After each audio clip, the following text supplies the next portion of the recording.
all know what happened on Kerala soil, how God's own country got spoiled. We don't have control what God have decided, but let's show him we are united and undivided.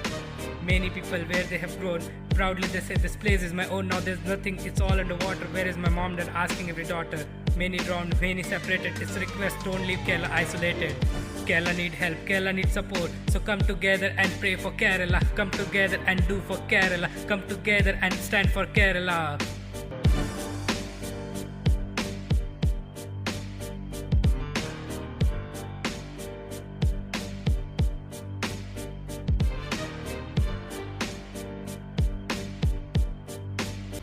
School going kid is asking why I'm alone surviving. Where is my school and my family? Just tell me it is not reality. People are scared, people are hungry, though they're devastated but not angry.